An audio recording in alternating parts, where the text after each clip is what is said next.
You probably recognize this as George Washington, who was Commander-in-Chief of the U.S. Army during the Revolutionary War and first President of the United States. This sculpture shows a very specific moment in his career.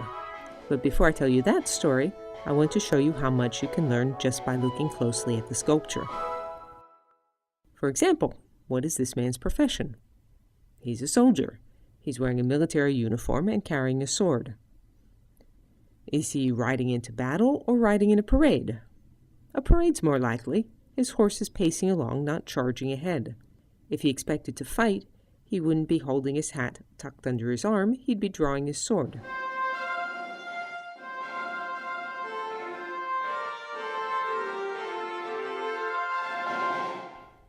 More importantly, the arm outstretched in front of him suggests a ceremonial occasion, a greeting rather than an attack. Is he greeting a single person or a group? If you see a friend, you usually raise your arm and wave it back and forth. The way Washington extends his arm forward suggests he's facing a crowd. Does the crowd love him or hate him? He certainly doesn't look as if he's dodging tomatoes or answering hecklers. He looks as if he's greeting people who respect him and who are glad to see him. Just across the Williamsburg Bridge in Brooklyn stands another equestrian sculpture of Washington. It makes a fascinating contrast with this one. The big picture, soldier on a horse, is the same, but look how different the mood is. In the sculpture in Williamsburg, Washington is gazing alertly but severely into the distance. He sits perfectly still, wearing his hat this time, and bundled up to his chin. The big difference, though, is in the horses. The one in Williamsburg seems tired. Its head is bowed, its tail is drooping. By contrast, the horse in Union Square looks energetic and lively, right down to the way its tail flies out like a pennant. The sculpture in Williamsburg represents Washington at Valley Forge, one of the lowest points in the struggle for American independence. The sculpture at Washington Square is the triumphant end of the war, but I'm getting ahead of myself. I want to compare this Washington to another sculpture of the Roman Emperor Marcus Aurelius. It has stood in Rome for 1,800 years, and it's famous among art lovers and tourists. Each of these figures is dressed for battle. Each figure has his right arm raised, palm down. Each rides a well-behaved horse. The position of the horse's feet is almost identical, and so is the position of the horse's tails. Perhaps the most important difference is in the position of the men's heads. Marcus Aurelius, who was famous as Rome's philosopher-emperor, bows his head slightly as if in thought.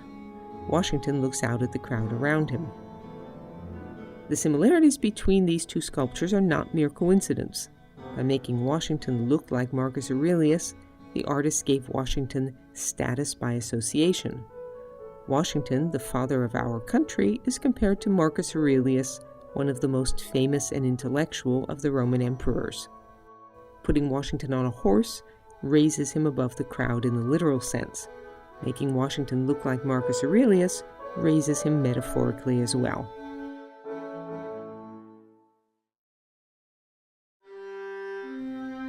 This sculpture commemorates a very specific event in Washington's career. In 1776, soon after the Revolutionary War began, the British occupied the city of New York. British forces held the city until a peace treaty was signed in 1783.